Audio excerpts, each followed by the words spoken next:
Assalamualaikum warahmatullahi wabarakatuh. Bismillahirrahmanirrahim.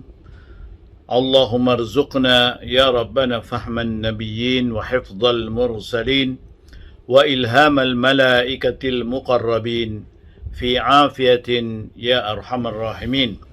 Allahumma allimna at-ta'wil wa faqihna fid din wahdina ila sawa'is sabil. Ya Rabbana zidna ilma warzuqna fahma. Rabbana shrah lana sudurana wa yassir lana umurana wahlul 'uqadan min alsinatina yafqahu aqwalana. Allahumma salli wa sallim ala sayyidina Muhammad wa ala ali sayyidina Muhammad. Assalamualaikum warahmatullahi wabarakatuh. Selamat bertemu kembali kepada pelajar-pelajar Masjid Darul Ma'mur dalam perkara Tauhid dengan kitab Aqidatun Najin. Jadi pada hari ini saya akan sambung semula daripada muka surat 131.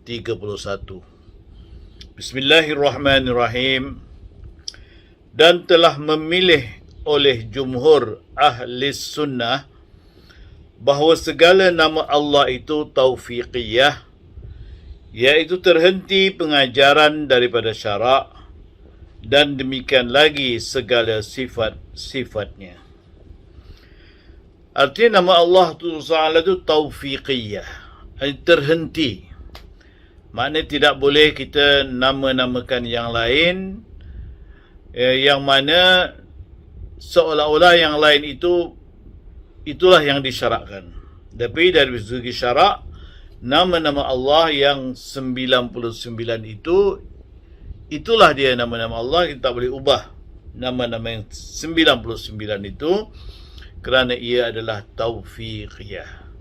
Umpamanya bila ada Allah Al-Zahir, kemudian ada Allah Al-Batin, kita tak bolehlah nak hilangkan umpamanya Al-Batin.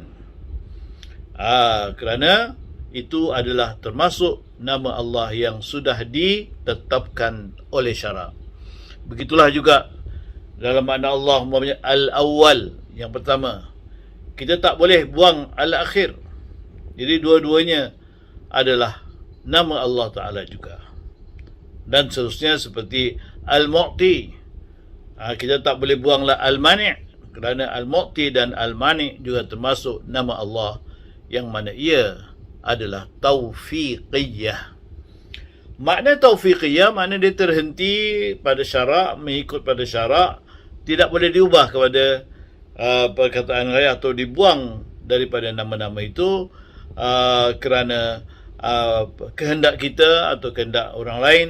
Kerana itu adalah taufiqiyah mengikut jumhur, makna sebagian besar Ahlus Sunnah. Begitulah juga sifat-sifat Allah. Sifat Allah yang telah kita bahaskan, sifat terutama sekali sifat-sifat ma'ani dan ma'nawiyah, itu qadir, murid, alim, basir, sami', murid, mutakallim dan sebagainya lah, sifat-sifat yang lain yang ada seperti Ar-Rahman, Ar-Rahim dan sebagainya, termasuk juga nama-nama Allah, tak boleh ditukar kepada lain kerana itu adalah taufiqiyah. Maka tiada sabit bagi Allah satu nama dan sifat melainkan apabila datang warid dengan demikian itu ta'lim daripada syarak. Artinya setiap nama yang disebutkan dalam nama-nama Allah itu semuanya mestilah datang daripada ajaran syarak. Itu sabitnya daripada ajaran syarak, bukan daripada ajaran lain. Makna kita tak bolehlah menamakan sebarang-sebarang mengikut kehendak orang lain atau kehendak kita. dan telah menjalankan oleh Mu'tazilah kepada harus diisbatkan akan barang yang ada ia bersifat dengan maknanya dan tiada memberi waham ia akan kekurangannya, dan jikalau tiada warid dengan dia taklim daripada syarak sekalipun. Berlainlah Mu'tazilah. Mu'tazilah berpendapat boleh kita namakan Allah Ta'ala dengan sifat yang sempurna, yang tidak ada kekurangan, walaupun nama itu tidak ada dalam senarai nama-nama dan sifat-sifatnya, tapi kita boleh namakan juga Tuhan dengan nama yang tidak mengurangkan sifat-sifatnya dan tidak mencacatkan zatnya. Itu mengikut pahaman Mu'tazilah, asalkan ia tidak mengurangkan martabat ataupun darjat Allah Subhanahu wa Ta'ala.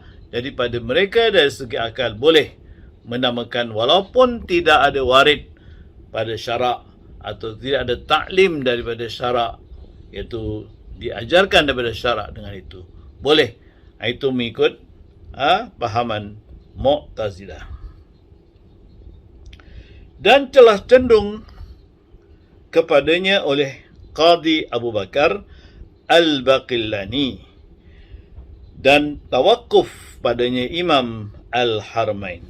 Jadi Abu Bakar Al-Baqillani seorang alim dan seorang ahli juga dalam tauhid, mengatakan tidak mengapa, makna boleh mengikut sebagaimana Mu'tazilah, tetapi Imamul Haramain iaitu Al-Juwaini mengatakan adalah haruslah kita tak boleh namakan sebarang-sebarang, tapi kita tawakuf.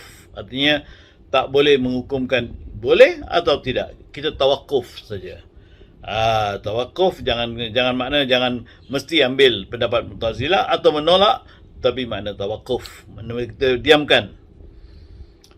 Dan telah mentafsil oleh Ghazali, maka mengharus ia akan itlaq sifat, dan iaitu barang yang merujuk atas makna yang lebih atas zat, dan menegai itlaq nama, dan iaitu barang yang menunjuk atas diri zat.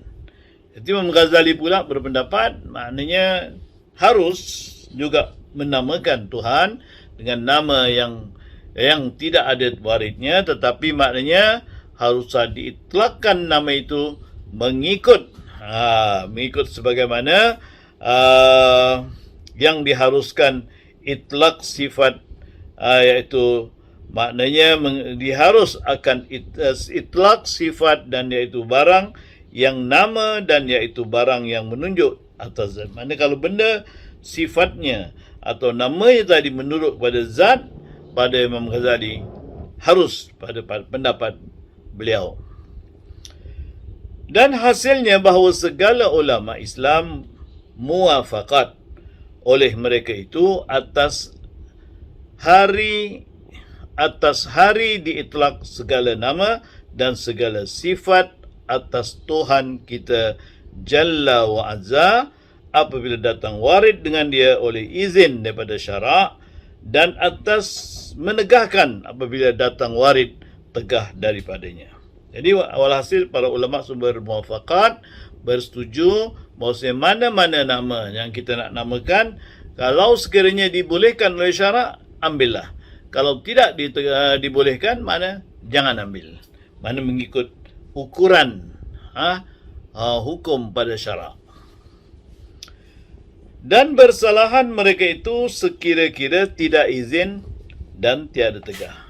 Jadi ada yang mengatakan boleh, ada mengatakan tak boleh. Jadi maknanya benda ini, perkara ini masih lagi dalam perbalahan, sama ada ditegah atau tidak ditegah. Mereka masih berbalah. Dan yang mukhtarnya tertegah yang demikian itu, dan iaitu mazhab jumhur. Tapi dalam antara ia boleh atau tidak boleh, tapi sebaik-baiknya makna ditegah. Ambil saja yang taufiqiyah tadi, yang sudah dinamakan Allah Ta'ala sebagai syarak, ambil itu saja.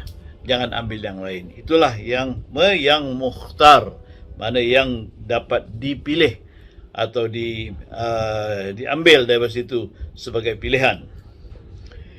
Demikian lagi sifatnya, iaitu taufiqiyah juga. Begitulah juga sifat Allah Ta'ala sama dengan namanya. Kerana antara sifatnya dengan namanya itu hampir-hampir dilafazkan dengan lafaz yang hampir sama maknanya, maka begitu juga adalah ia taufiqiyah.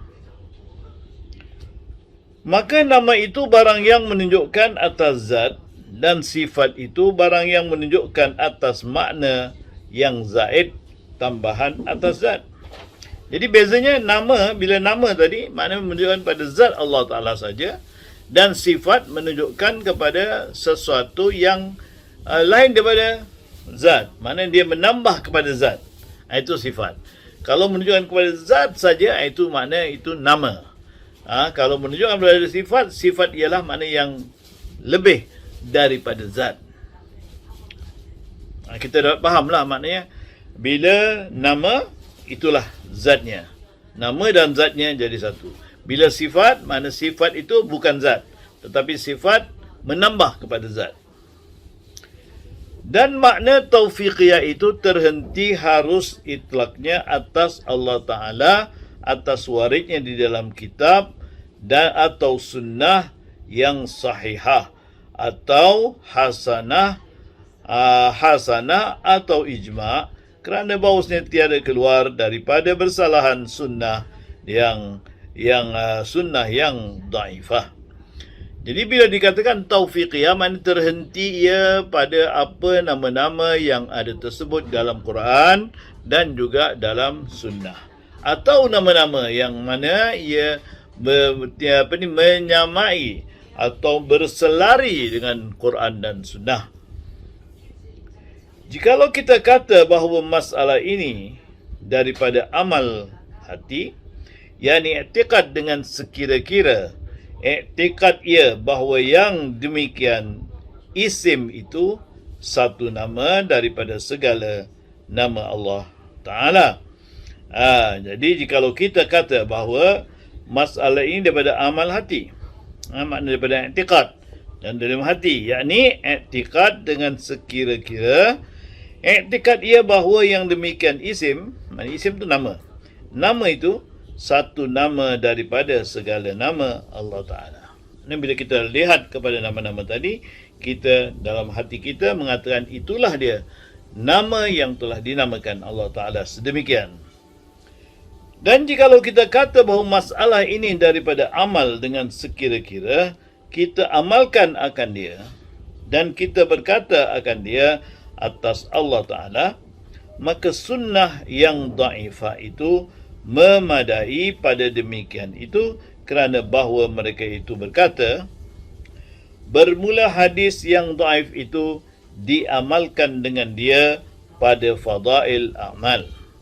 Jadi ada orang berpendapat antara hadis-hadis, ada yang hadis sahih, hadis hasan, dan ada hadis dhaif. Jadi dalam hadis dhaif tadi, pada hati mungkin kita tolak kerana dia adalah dhaif. Tapi boleh diamalkan, mana kita i'tiqadkan hadis dhaif. Bila hadis dhaif, mana benda selalunya ditolak. Tapi dalam fadail amal, artinya mengikut jumhur ahli sunnah dalam mazhab Syafi'i, kalau segalanya ada dalam fadail amal, mana segala umpamanya seperti membaca Quran sekian-sekian, pahalanya sekian, membuat kerja-kerja sunnah, sembahyang sekian-sekian, dapat sekian. Hadisnya ada begitu, perkara-perkara yang menunjukkan kepada amalan-amalan, maka ia walaupun dhaif dari segi darjat hadis, tapi masih boleh diamalkan kerana ia adalah amalan. Amalan yang boleh diamalkan oleh setiap orang. Dan adapun qiyas, maka kata qil seperti ijma', selama tiada ada ia dhaif dan atasnya, maka dikiaskan wahib, makna memberi, kerana dibinakan atas bahawasanya tiada datang ia atas, dan dikiaskan atas wahab, dan diitlaqkan, makna diitlaqkan, diertikan oleh setengah mereka itu akan menegahkan kias. Jadi kalau kias maknanya mengkiaskan kepada satu perkara mengenai nama Tuhan dan sifat Tuhan dengan menggunakan kias. Ada maknanya pada ulama mengatakan kias ini maknanya tidaklah dibolehkan dalam perkara ini. Kerana apa? Kerana kias ini adalah satu benda yang sangat bahaya kalau kita ambil. Jadi maknanya dalam hal ini lebih baik makna adalah mustahak kias tadi tidak diharuskan dalam masalah nama Tuhan atau sifat Tuhan. Telah berkata musannif di dalam syarah saghir, dan iaitu yang zahirnya kerana ihtimal memberi waham oleh salah satu daripada dua yang bersamaan itu, tiada memberi waham yang satunya, seperti alim dan arif, jawad dan sakhi, dan halim dan aqil. Jadi kata musannif dalam syarah saghir, dalam satu kitab yang dinamakan syarah saghir, mengatakan kemungkinannya kalau kita ambil nama-nama dengan yang bukan taufiqiyah, boleh jadi akan memberi waham, makna memberi rasa kesangsian, yang mana ia boleh jadi walaupun maknanya ada maknanya, tapi boleh jadi dia rasa kesangsian. Seperti umpamanya alim mengetahui, arif juga mengetahui, mengetahui atau mengenal. Begitu jawad maknanya mana tidak ada dalam perkara nama-nama Tuhan ini. Jawad, yang alim yang ada alim, bukan alim. Arif tu tak ada, tapi maknanya hampir kepada alim. Jawad dan sakhi ini pun tak ada dalam makna nama-nama, tapi maknanya pengertiannya adalah sifat yang sempurna pada Allah. Dan halim, begitu ya, halim dan aqil yang berakal.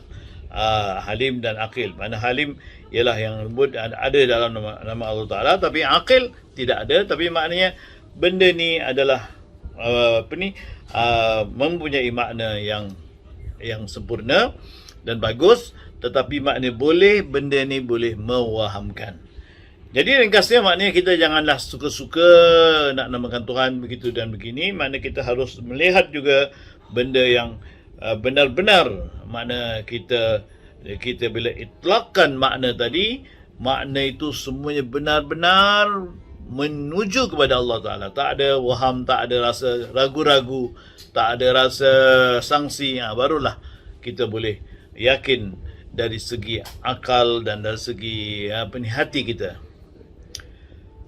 Dan hasilnya, jika izin syarak pada itlakkan dan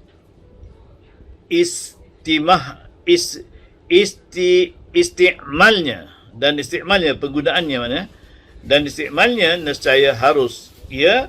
Dan jikalau memberi waham sekalipun, seperti sabur dan syakur dan halim, maka bahawa sabur itu memberi waham ia akan sampai masyaqqah bagi Allah Ta'ala, kerana bahawa sabar itu menahankan nafsu atas masyaqqah. Maka ditafsirkan dia pada hak Allah Ta'ala itu dengan yang tiada bersegera ia dengan menyeksa akan orang yang derhaka. Jadi kalau tambahan nama seperti nama sabur, mana sabur yang sangat sabar. Jadi bagaimana nak dikatakan Tuhan tu sangat sabar? Sabar bagaimana? Jadi kita boleh maknakan atau takwilkan maksudnya sabur yang sangat sabar tadi ialah Allah Ta'ala tidak menyiksa seseorang itu dengan segera, tetapi dia biarkan dulu orang itu sampai orang itu sedar akan kesalahannya. Kalau sekiranya dia terusan beramal dengan benda yang Allah Ta'ala tidak suka, barulah Allah Ta'ala akan menyiksanya. Itulah maksud sabur. Kerana kalau orang yang bersabar ni, maknanya orang yang menghadapi masalah yang susah-susah. Itu kalau manusia. Bila manusia menghadapi di hadapannya sesuatu yang susah, jadi dia sama ada dia nak bertindak dengan cepat atau dengan sabar. Jadi itu manusia. Tapi Allah Ta'ala mustahil macam itu. Cuma maksudnya, bila dikatakan Allah Ta'ala itu maha sabar, maksudnya ialah Allah Ta'ala menahan dulu. Artinya memberi peluang kepada orang. Seberapa lama supaya orang itu nanti dapat dapat sedar akan kesalahannya, lalu dia bertaubat umpamanya. Sebab itulah Allah Ta'ala diamkan dahulu, itulah yang dimaksudkan sabur. Begitulah juga dengan nanti kita akan katakan dengan halim dan syakur. Bukan syukur, syakur, yang lebih syukur, halim yang lebih bersopan santun. Semuanya itu orang namakan pada Allah Ta'ala yang bukan daripada nama-nama yang warid. Maka demikian itu kita akan bincangkan di pelajaran akan datang. InsyaAllah kita akan sambung masalah ini. Sekian saja pada minggu ini, dan diucapkan kepada pelajar-pelajar selamat bertemu semula, dan salam daripada pengurusi dan sekalian ahli jawatan kuasa Masjid Darul Ma'mur, dan pihak masjid sentiasa mengalu-alukan pertolongan, bantuan dan sokongan tuan-tuan dan puan-puan sekalian. Sekian saja. Assalamualaikum warahmatullahi wabarakatuh.